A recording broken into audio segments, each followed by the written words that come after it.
Hello friends, welcome to Viha vlogs. இன்னைக்கு நம்ம என்ன ரெசிபி பார்க்க போறோம்னு பாத்தீங்கன்னா தேங்காய் பால் புலாவ் எப்படி பண்றதுன்னு பார்க்க போறோம். சோ வாங்க ரெசிபிக்குள்ள போய்டலாம். ஸ்டவ் ஆன் பண்ணி குக்கர் வெச்சுக்கோங்க. குக்கர் நல்லா ஹீட் ஆனதும் அத தேவையான அளவு ஆயில் ஊத்திக்கங்க. ஒரு 4 to 5 tablespoon ஆயில் ஊத்திக்கங்க.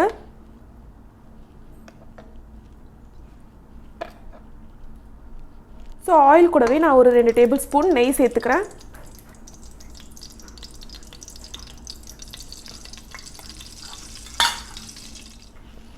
என்ன நல்லா ஹீட் ஆனதோ இதல வந்து 2 பிரிஞ்சி இலை, cinnamon stick அதாவது பட்டை, ஒரு 4 ல இருந்து 5 கிராம்பு, 5 ஏலக்காய், ஸ்டார், அப்புறமா கல்பாசி கொஞ்சம். இதையெல்லாம் சேர்த்து என்ன நல்லா ஹீட் ஆனதோ அதல போட்டுருங்க. இத போட்டு நல்லா கலந்து விட்டுக்குங்க. இப்போ இதல நான் மிளகாய் சேர்த்துக்கிறேன். இதல நம்ம எந்த chilli பவுடரோ இல்ல எதுமே சேர்க்க போறது இல்ல. அதனால காரத்துக்கு ஏற்ப மிளகாய் சேர்த்துக்கங்க. நான் இன்னைக்கு 7 ல இருந்து 8 மிளகாய் எடுத்துர்க்கேன். மிளகாயை போட்டு கலந்து விட்டதும் இதல ஆனியன் போட்டுக்கங்க. இன்னைக்கு வந்து நான் 2 வெங்காயம் எடுத்துர்க்கேன். 2 வெங்காயம் வந்து இந்த மாதிரி குட்டி குட்டியா கட் பண்ணி வச்சிருக்கேன். அதை இதல ஆட் பண்ணிக்கலாம். ஆனியன் போடுறதுக்கு முன்னாடி இதல 1 tablespoon சீரகம், நீங்க வந்து ஆனியன் போடுறதுக்கு முன்னாடியே 1 tablespoon சீரகம், 1 tablespoon சோம்பு ஆட் பண்ணிக்கங்க. நான் வந்து மறந்துட்டேன். சோ இப்போ நான் ஆட் பண்ணிக்கிறேன்.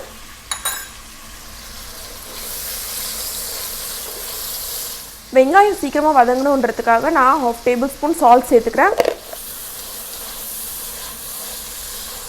வெங்காயம் நல்லா வதங்கிருச்சு. இதல நம்ம 2 tablespoon இஞ்சி பூண்டு விழுது சேர்த்துக்கலாம். இஞ்சி பூண்டு விழுது சேர்த்து நல்லா கலந்து விட்டுக்குங்க. இஞ்சி பூண்டு விழுது போட்டோம்னா அதோட பச்சை வாசனை போற வரைக்கும் நீங்க வந்து இத மிக்ஸ் பண்ணிக்கங்க. இப்போ நம்ம இதல நான் வந்து அரை தக்காளி, ஒரு கேரட்டை எடுத்து இந்த மாதிரி வெட்டி வச்சிருக்கேன். இத நம்ம இதல சேர்த்துக்கலாம். தக்காளி வந்து நீங்க நிறைய போடணும் அவசியம் இல்ல. பட் நான் கலருக்காக கொஞ்சம் கலர்ஃபுல்லா இருக்கணும் அப்படின்றதுக்காக அரை தக்காளியை வந்து நான் கட் பண்ணி வச்சிருக்கேன். ஒரு கேரட், ஒரு உருளைக்கிழங்கு. இத சேர்த்து நல்லா கலந்து விட்டுக்கங்க. நீங்க வந்து இதுக்கு வெஜிடபிள்ஸ் வந்து நீங்க பீன்ஸ், அப்புறமா வந்து பச்சை பட்டாணி அந்த மாதிரி எதை வேணா நீங்க வந்து சேர்த்து இதல ஆட் பண்ணி நீங்க வந்து இத செஞ்சுக்கலாம். நான் வந்து இன்னைக்கு கேரட் அப்புறமா உருளைக்கிழங்கு மட்டும் தான் நான் ஆட் பண்ணியிருக்கேன். இப்போ நம்ம இத சேர்த்து நல்லா மிக்ஸ் பண்ணிக்கலாம். சோ காய்கறி வந்து ரொம்ப வேகணும் அப்படின அவசியம் இல்ல. கொஞ்சமா வேகட்டும். ஏனா அதுக்கு அப்புறமா நம்ம வந்து அரிசி ஆட் பண்ணி தேங்காய் பால் ஊத்தி குக்கர்ல விசில் வெச்சோம்னா அது நல்லா வந்து பாயில் ஆயிடும். நீங்க வந்து இப்பவே நல்லா பாயில் பண்ணிட்டீங்கன்னா அப்போ வந்து குழஞ்சிரும். இப்போ வந்து வெஜிடபிள்ஸ் நல்லா வெந்திருச்சு. இப்போ நம்ம இதல கொத்தமல்லி அப்புறமா புதினாவை சேர்த்துறலாம். கலந்து விட்டுக்கங்க. அடுத்து இதல நான் பாஸ்மதி ரைஸ் ஆட் பண்ணிடுறேன். இன்னைக்கு வந்து நான் 3 கப் பாஸ்மதி அரிசி எடுத்துர்க்கேன். இந்த கப்ல 3 கப் பாஸ்மதி அரிசியை நான் எடுத்து கழுவி வச்சிருக்கேன். இத வந்து இதல ஆட் பண்ணிடலாம். அரிசியை போட்டு ஒரு வாட்டி கலந்து விட்டுக்கங்க. நான் இன்னைக்கு வந்து 3 கப் பாஸ்மதி அரிசி எடுத்துர்க்கேன். சோ நான் எப்பவுமே வந்து 3 கப் பாஸ்மதி ஒரு கப் பாஸ்மதி அரிசிக்கு 1.5 கப் தண்ணி தான் ஆட் பண்ணுவேன். அதே மாதிரி இன்னைக்கு நம்ம தேங்காய் பால் புலாவ் பண்றதுன்றதால நான் 1 கப் அரிசிக்கு 1.5 கப் தேங்காய் பால் எடுத்துக்கிறேன்.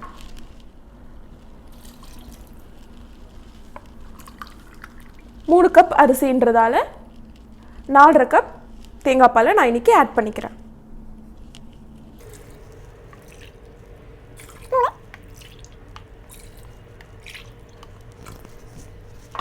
சோ 4.5 கப் வந்து நான் ஆட் பண்ணிட்ட தேங்காய் பால். நான் தண்ணி எதுவும் சேர்க்கல, வெறும் தேங்காய் பால் தான்.